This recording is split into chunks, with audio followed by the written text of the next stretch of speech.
how to start coming back from overtraining.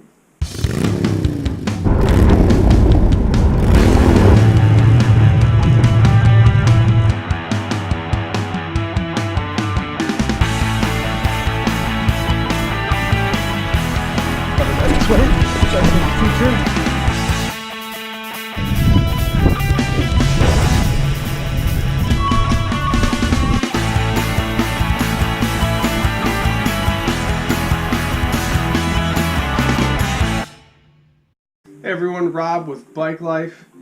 Today I'm going to talk to you about what to do when you start your comeback from overtraining. You need to make sure that you're feeling completely rested, your body's fully recovered before you get back to anything. When you do get there, you need to pay attention to your efforts, and you need to make sure that your efforts on the bike, you're not going over 70% of your maximum heart rate, right? So you can use the age predicted method, or if you know what your maximum heart rate is, 70% of that's your max for at least a week or two. So you can get back on the bike and start doing that. With strength training, you can start incorporating that back into your workouts and stick to one set of each exercise for a week or two. So you're going to do less weight, less reps, and more rest time between sets. Okay? And then over time, after a week or two, you can start to add things back in if you're still feeling good. Same with the biking. Something to keep in mind for strength training as well is to not strength train the same muscle groups 2 days in a row ever. Okay? Your muscles need that time to recover, to rebuild for the next session. Never 2 days in a row. Okay?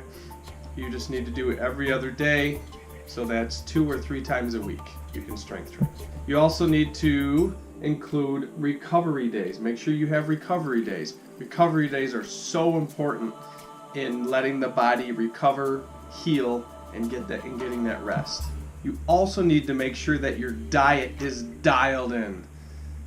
This could have been why you overtrain. There are numerous reasons, but you need to make sure that you're getting enough before your workout to push you through the workout. You need to make sure that you're getting enough during your workout to get you through the workout, and you need to make sure that you're refueling afterwards properly. If you don't do these things, the body can't heal, recover, and repair, and then you might have another case of overtraining, and you don't want that. You also need to make sure not only with the diet, but also with your fluids, the same exact thing you're consuming before, during, and after. Okay? Very important for the same reasons. Something to think about while you are working out. If you are working out for over 60 minutes, you might want to think about putting a sports drink in your bottle or in your backpack so that you have the electrolytes to get you through that workout. That's very important.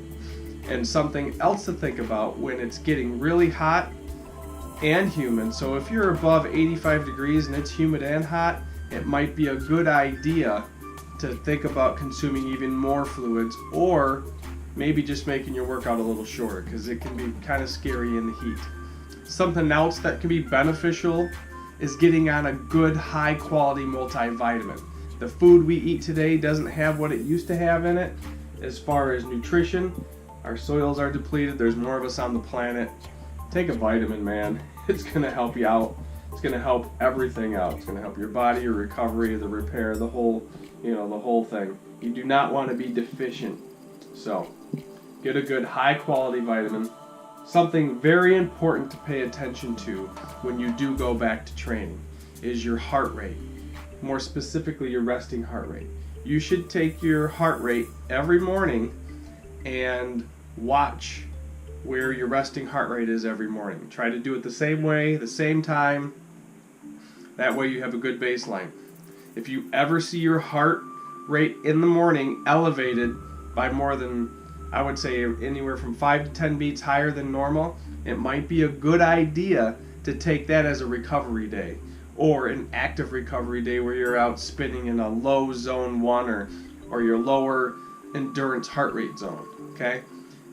Very important to pay attention to the heart rate.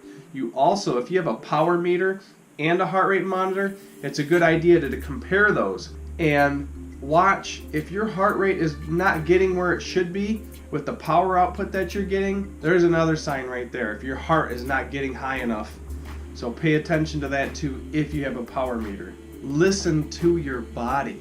If you're feeling tired, if you're feeling sore, if you're not feeling motivated, those are kind of signs of maybe something's coming on again. Take a rest day again, or an active recovery day where you're doing something at a very low intensity, okay, and not very long. Remember, you need rest and nutrition for your body to recover and to get stronger and for you to get better. You can't push without the rest. The rest is just as important as the push.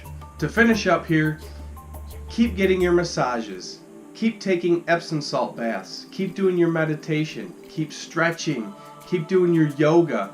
Keep doing your foam rolling. And make sure you're getting enough sleep. And the last thing I'm going to leave you with is it might be a great idea every 8 to 12 weeks to take 1 week off from training. Alright, those are my tips on how to come back from overtraining. Hope you enjoyed the video, and we'll see you next time.